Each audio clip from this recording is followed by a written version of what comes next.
Hello friends, welcome back to my channel. I am Dr. Meena, practice in Pune, Maharashtra since more than 15 years.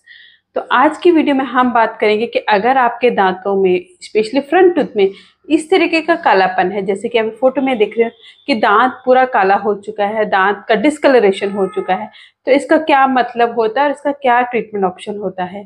तो video में मैं आपको पूरी detail में बताऊंगी कि अगर इस तरीके से कालापन है तो आप इसको कैसे दूर कर सकते हो, क्या क्या ट्रीटमेंट आप अपना सकते हो एंड क्या ट्रीटमेंट आपके लिए बेस्ट रहेगा।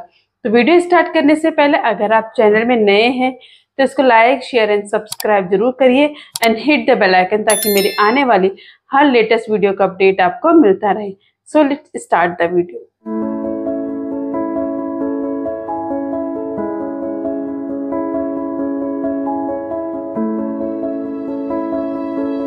इस तरीके का जो कालापन होता है मोस्टली फ्रंट टूथ में, सबसे पहले जानेंगे कि इसका रीजन क्या होता है, क्यों ऐसा ब्लैक डिस्कलरेशन दांतों में अचानक से हो जाता है। तो एक कॉमन रीजन होता है, वो होता है कि अगर आपके फ्रंट टूथ में कभी चोट लग गई हो, कभी आपका फ्रंट टूथ किसी चीज से हिट हो गया हो, तो ये ब्लैक दांत होना शुरू हो जाता है।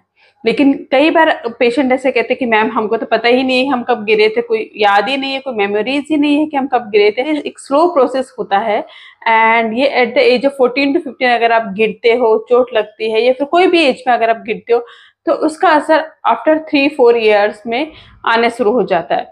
तो ये दांत का जो डिस्कलरेशन है तो बहुत धीरे धीरे आता है, बहुत स्लो प्रोसेस होता है। तो क्या मतलब होता है, इसका मतलब ये होता है दांत आपका डेड हो गया है, तो वो डेड उसके जो अंदर की नर्व वेसल्स थी वो डेड हो चुकी है, जिसकी वजह से वो दांत का कलर चेंज कर देती है, यानी कि दांत ब्लैक हो जाता है। आप अगर बात करेंगे कि पेशेंट के साइंस और सिम्टम्स क्या होते हैं, तो सबसे पहले तो पेशेंट को देखने में लगेगा कि मेरा दांत काला हो गया है, ये दांत देखने में अच्छा नहीं लग रहा, वो पेशेंट को नोटिफाई हो जाएगा। दूसरा जो होता है, कभी कभी पेशेंट को उसमें लगेगा कि मुझे कभी पेन होता है, कभी या फिर पस निकलता है वहां से, या फिर पिंपल जैसा बन जाता है, वो भी एक बहुत कॉमन होता है, बहुत बन जाते हैं पेशेंट का। तो आपको उस टाइम पे करना क्या है, आपको किसी भी नियरेस्ट डेंटिस्ट को विजिट करके उसका एक एक्सरे लेना है। एक्सरे से हमको पता चल जाता है कि दांत की रूट कैसी है, दांत की रूट की क्या कंडीशन है, दांत में कितना इन्फेक्शन है, वो सब हमें एक्सरे से पता चल जाता है कि दांत में इन्फेक्शन कितना है, दांत की जो रूट है वो बनी है कि नहीं बनी। कई बार ऐसा देखा गया है कि पेशेंट को जो चोट लगी होती है वो 11 से 12 साल की उम्र में चोट लगी है, लेकिन जो दांत ब्लैक हुआ 20-21 साल की उम्र में हुआ है।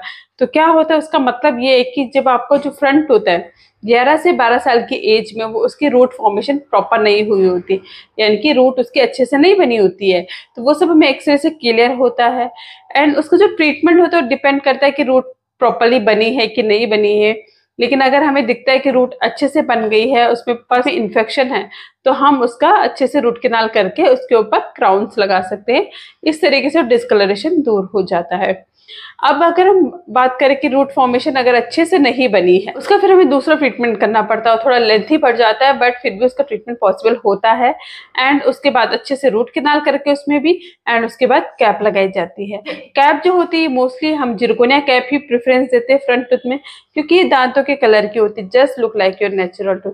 तो अगर आपके भी दांत में इस तरीके से ब्लैक हो गया है, ये कालापन आपको लग रहा है कि काला हो गया एक दांत एंड आप बहुत कंफ्यूज, आपको समझ में नहीं आ रहा है कि क्या होगा, तो ये हो ना हो आपके दांतों में कभी ना कभी चोट लगी है, उसकी वजह से मोस्टली होता है। इसका इजीली से ट्रीटमेंट हो जाता है, आराम से हो सकता है एंड आपका दांत बच जाएगा। तो आज की इस वीडियो में यहीं तक था एंड उम्मीद करती हूँ आपको वीडियो अच्छी लगी होगी और आपको समझ में आ गया होगा कि अगर ऐसे ब्लैक है तो उसका रीजन क्या है एंड उसका ट्रीटमेंट ऑप्शन क्या होता है। If you still have any doubt you can write me the comment box. So thank you so much for watching my video.